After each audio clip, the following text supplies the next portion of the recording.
The clink of silverware against china filled the dining room, blending with the soft hum of conversation and the scent of Mom's glazed ham. Lilies stood tall in the center of the table, their perfume mixing with the tang of Dad's bourbon cocktails. Easter at my parents' house had always been more performance than gathering, a time for Brennan to polish his resume in front of a captive audience. He leaned back in his chair, designer watch catching the chandelier's glow. Tech Fusion just promoted me to senior manager in enterprise solutions, he announced, pausing long enough for the relatives to murmur their approval. It's a tough industry. Not everyone can handle a real career in tech. His eyes slid across the table until they locked on mine. The comment hung there, obvious enough that even Aunt Clara lowered her fork. A few chuckles broke the silence, the kind that pretended to be harmless but landed sharp. Heat climbed my neck, but I kept my face steady, fingers tightening around my napkin. I'd been through this ritual before Brennan's victory laps, my muted role as the family's creative experiment. I looked down at the plate, at the honey-glazed carrots that suddenly tasted bitter. Around me, the conversation picked up again, people carefully steering away from me as if silence were safer. Mom beamed at Brennan. Dad poured him more wine. I sat still, listening to the rhythm of praise I'd memorized over the years. At the far end, Grandpa Ed cleared his throat softly. He hadn't spoken much all evening, but I saw the glint of his old Hamilton watch as he checked the time. His expression was unreadable, patient in a way that made me wonder if he knew more than he let on. The moment passed, and Brennan resumed holding court. I stayed quiet, though the silence no longer felt like surrender. It felt like waiting. Brennan and I grew up under the same roof, yet the paths laid out for us couldn't have been more different. He was the Golden Boy Honor Roll, Robotics Club, Stanford acceptance letter pinned proudly on the refrigerator. I remember Dad clapping him on the back the day his internship in Palo Alto was confirmed, as if the family's future had been secured in one email. My road looked less polished. I worked the cash register at a retail store in Alhambra by day, and at night I hunched over a beat-up laptop, teaching myself to code with online tutorials and trial and error. Where Brennan had professors and mentors, I had error messages and black coffee. The only applause I ever heard was the quiet ping when my script finally ran without crashing.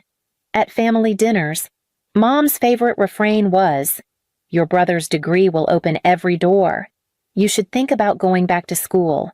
Thalia, a real degree gives stability." She meant well, but each word pressed down like a weight. Dad, never eager for conflict, would clear his throat and change the subject, asking if anyone wanted more potatoes.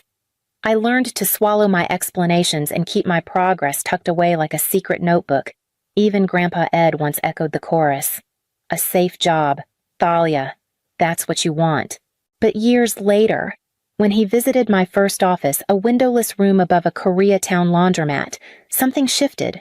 He stood in the doorway, listening as I explained how I'd landed my first client, a local food distributor who needed better supply tracking. The space smelled of detergent from below, and my desk was a door balanced on cinder blocks. But Grandpa nodded slowly, taking it all in. From then on, he asked sharper questions, not about degrees or titles, but about contracts, uptime, and cash flow. It was the first time I felt truly seen. And that memory returned to me now as I watched him check his watch at the Easter table, silent but steady, while Brennan held the room with his polished words.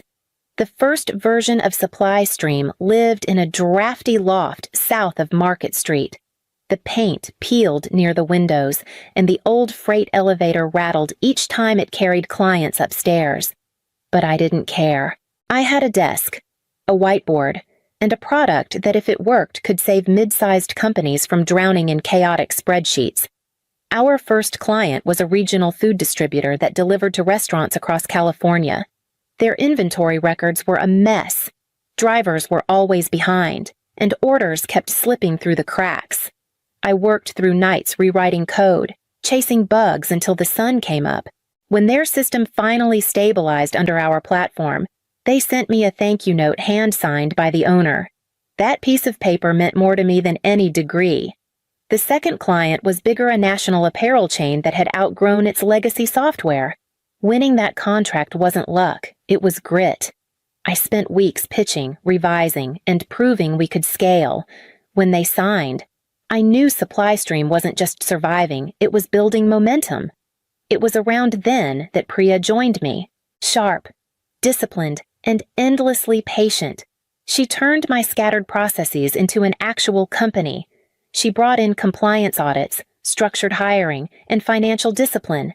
Together, we navigated investor meetings, not by selling dreams, but by showing data uptime percentages, order accuracy, cost savings for clients. Funding came in because the numbers spoke for themselves. Within a few years, we had offices in 3 countries and over 200 employees. Our platform quietly powered supply chains for companies that most families recognized from grocery store shelves and shopping malls. Yet, back home, I stayed quiet at dinner tables, letting Brennan's voice fill the air while mine remained still. The only one who asked for updates was Grandpa Ed. He'd sit with me at his kitchen table in Altadena, pouring cinnamon tea into chipped mugs, and listen as I explained margins, integration challenges, or client onboarding. He didn't always understand every acronym, but he listened harder than anyone else. And as Brennan's stories grew louder, Grandpa's quiet faith became the anchor I leaned on. Brennan's world looked polished on the surface glass conference rooms in North San Jose, catered lunches, and the Tech Fusion logo stamped proudly on every slide deck. But beneath that shine, his division was struggling. Enterprise Solutions, the unit he managed, had been flat for quarters. Contracts weren't renewing. New deals lagged, and a quiet whisper about restructuring made its way through the office halls. He heard the rumors and side conversations, 2 engineers lingering near the coffee machine, a VP's assistant lowering her voice as she stepped into an elevator. Brennan smiled wider when he walked past, but inside, each word landed heavy. He knew what happened to managers when the numbers slipped. He'd seen one escorted out 2 years earlier, his badge disabled before he reached the parking lot. So Brennan doubled down on the mask. He filled his presentations with acronyms and graphs that trended upward even when reality didn't. He dressed sharper, traded his old sedan for a Tesla, and made sure everyone noticed the new watch on his wrist. The image mattered. If people believed he was indispensable, maybe the numbers wouldn't matter as much. At home, that same mask hardened into arrogance. Family dinners became his stage. He never said my name without attaching some diminutive Thalia's little project, or her side hobby. He convinced himself he was protecting his position by making me look smaller, as though minimizing my work could inflate his. I recognized the pattern. His smugness wasn't just pride, it was armor. He was terrified of being revealed as ordinary, of losing the spotlight that had defined him since childhood. Still, knowing that didn't dull the sting when his laughter cut across a table and made my efforts invisible. Brennan had built his entire identity on being the successful one, the standard bearer of the family. But now, with his division teetering and rumors swirling, the very persona that shielded him began to betray him. A mask meant to project confidence had turned into a cage he couldn't step out of. And while he clung to that cage, I was quietly preparing for the move that would change everything. The news came to us quietly, buried in an industry report that Priya flagged one morning. Tech Fusion was exploring strategic options for its Enterprise Solutions division.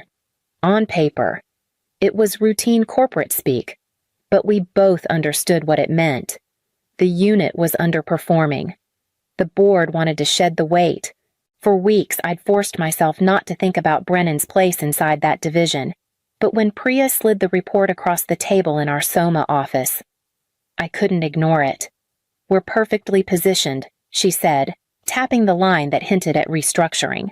"Our platform overlaps with half their contracts.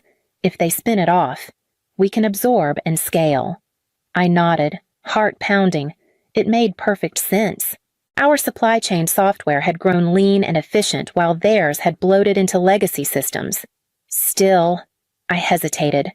You know what everyone will say if we buy this division. They'll think it's about Brennan. Priya's eyes didn't waver.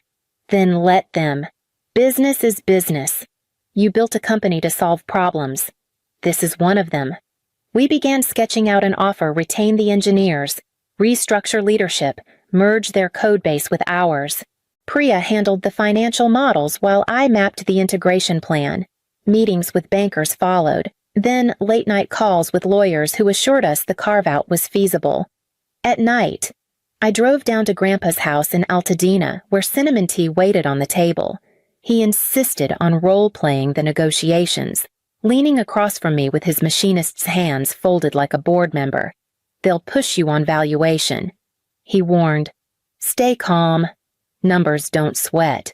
When I confessed my fear that this looked like a sibling rivalry dressed up as strategy, he shook his head. A good deal stands on its own legs. If it happens to rattle your brother, that's not your fault. Don't confuse timing with motive. His words steadied me, but a knot still sat in my chest. Every signature we collected, every draft that circled back from legal, carried the weight of family ties I couldn't completely untangle. By the time due diligence was nearly complete, I realized this wasn't just a transaction. It was a turning point, one I couldn't stop even if I wanted to. And when the closing date landed just before Easter weekend, the collision course with Brennan became impossible to ignore. The final signatures went down on a rainy Friday afternoon in San Francisco. Papers slid across the polished table, pens clicked, and with each signature, the future shifted. Priya and I exchanged a glance relief mixed with disbelief. It was done. SupplyStream now owned TechFusion's Enterprise Solutions division. The press embargo was set for Sunday at 6 p.m. sharp. Until then, silence. Our employees would be briefed Monday morning before the story hit the wires. The bankers and lawyers congratulated us in their practiced tones. But beneath the routine, I felt the thrum of something larger. This wasn't just another deal. It was the one that would collide with my family in ways no spreadsheet could model. That evening, I drove to Altadena. Grandpa was waiting at his kitchen table with 2 mugs of cinnamon tea, steam curling into the air. I laid the paperwork in front of him. He read slowly, lips moving as he traced the lines. When he finished, he tapped his Hamilton wristwatch with a gnarled finger. Timing is everything, he said. Don't speak too soon. Let the truth arrive when the clock says it's ready. I trusted him more than anyone. He promised he wouldn't breathe a word until the moment came. Still, the weight of secrecy pressed on me. I wasn't just carrying a business acquisition. I was carrying the knowledge that my brother's world was about to tilt. The next 2 days crawled. I checked the clock constantly, rehearsing answers in my head. If Brennan mocked me again at Easter, if Mom dismissed my work, if Dad poured him wine first, I would have to swallow it all, knowing what lay only hours ahead. When Sunday afternoon came, I loaded the car with a bottle of wine and the lemon tart Mom liked. Driving south along the 5, I watched the road unspool under a hazy spring sky. My chest felt tight, as though each mile carried me closer to an explosion no one else could see. By the time I turned onto the familiar tree-lined street in South Pasadena, the hour hand was inching toward 6, and Grandpa's words echoed in my mind. Brennan was in full stride, his voice carrying above the clink of cutlery and the hum of small talk. He gestured with his wine glass, describing the scope of his strategic leadership, the way he had to manage teams under pressure, how only a certain kind of mind could survive in enterprise tech. Relatives nodded along, some clearly lost in the jargon but too polite to admit it. I sat quietly, forcing a smile, my fork moving food around my plate while the second hand of Grandpa's Hamilton watch ticked in my peripheral vision. At 5:59, I felt my chest tighten. By 6:00, Grandpa cleared his throat. a soft sound that drew the table's attention more effectively than Brennan's entire performance. "Brennan," he asked, his tone casual. "Which division did you say you worked in again, Enterprise Solutions?" Brennan replied, his shoulders squaring with pride. "We're basically the backbone of Tech Fusion's revenue stream." Grandpa nodded once, then turned his gaze toward me. His eyes were sharp, unblinking. "Thalia, is that why your company just acquired his—" The room froze. Aunt Clara's spoon slipped, clattering against her plate. Mom's smile faltered. Even the air seemed to pause, thick with confusion. Brennan's head jerked toward me, then down to his phone. His thumb flew across the screen, eyes scanning frantically until they stopped. His face drained of color. The headline glared back at him. "Supply Stream finalizes acquisition of Tech Fusion's Enterprise Solutions division." My name was beneath it. Every pair of eyes shifted to me. I straightened in my chair, heart steady, and spoke clearly. "Yes." "We closed the deal Friday. We'll keep most of the engineers, but the division needed restructuring. Integration begins this week." For the first time, no one interrupted. I described our platform, our client base, the scale we had built, facts I had carried quietly for years. Dad set his glass down slowly. Mom's lips parted as though she wanted to speak but couldn't find the words. Brennan shoved his chair back, muttered something about needing air, and left the table before dessert. The sound of his footsteps faded down the hall. Grandpa leaned back, folding his hands in his lap, the faintest smile crossing his face as the table filled with stunned silence that, for once, felt like recognition. Monday morning, the Soma office buzzed with a different kind of energy. The acquisition had gone public overnight, and our inboxes were overflowing with questions, calendars packed with transition meetings. I arrived early, coffee in hand, to find Brennan already waiting outside my office door. His tie was loose. His hair a little unkempt. Gone was the polished figure who had lectured at Easter. He stood when I approached, shifting awkwardly. "I had no idea," he said quietly. "All this time, I thought you were just playing at it." I unlocked the door, set my bag down, and gestured for him to sit. "It wasn't play, Brennan. It never was." We talked for a long while. I told him his technical record was strong, that I'd read through his projects and respected his engineering work, but his management style, layers of jargon, posturing, fear-driven decisions had to change. If he wanted to stay, he would be treated like anyone else, a 30-day assessment, reporting to Priya, with deliverables set in writing. His title didn't shield him, performance would. He nodded slowly, the words sinking in. For the first time, he didn't argue. He just listened. That afternoon, my phone rang. Dad's voice was softer than usual. "I owe you an apology," he said. "We should have supported you the way we did Brennan. I should have tried harder." His words caught me off guard, not because I needed them, but because he finally chose to say them. Later. Mom called too, not with excuses, but with questions about how Supply Stream worked. Her voice carrying genuine curiosity. By evening, I sat in my office, watching the city lights flicker on across the bay. The weight I'd carried for years, the need to prove myself, to be heard, felt lighter. I no longer needed validation from them. The work itself was proof enough. And as the first joint team meeting loomed, I understood that the real challenge wasn't winning recognition. It was leading well now that all eyes were finally on me. Weeks slipped into a rhythm that felt unfamiliar at first. Brennan came into the office each morning without his usual bravado, slipping into a desk beside Jonah, one of our senior engineers. At first, he struggled. His code reviews came back with red marks. His instinct to manage rather than collaborate rubbed the team the wrong way. But slowly, I watched something shift. He stayed later, fixing bugs himself, asking Jonah for feedback instead of hiding behind jargon. For the first time in years, he was learning instead of performing, At our next family dinner, the air was different. Brennan didn't arrive with a speech rehearsed. He asked questions instead. When I mentioned a new client in passing, Mom leaned forward, eager to understand rather than dismiss. Dad poured drinks evenly, no longer reaching for Brennan's glass first. The hierarchy that had once defined us seemed to be loosening its grip. Grandpa Ed sat quietly through most of the meal, then spoke in his gravelly voice. "Thalia," he said, looking at me with a hint of shame. "I once told you to get a safe job. I was wrong. Took me too long to see it, but I see it now." His words hung in the air, heavier than Brennan's old boasts. I nodded, swallowing the lump in my throat. Growth, I realized, wasn't limited by age.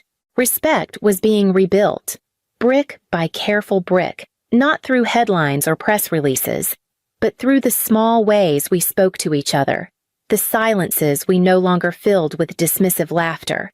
The true victory wasn't that my company's name was printed in TechCrunch.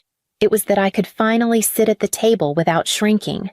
And as I looked around at faces that were learning to see me clearly, I knew the work of rebuilding was only just beginning.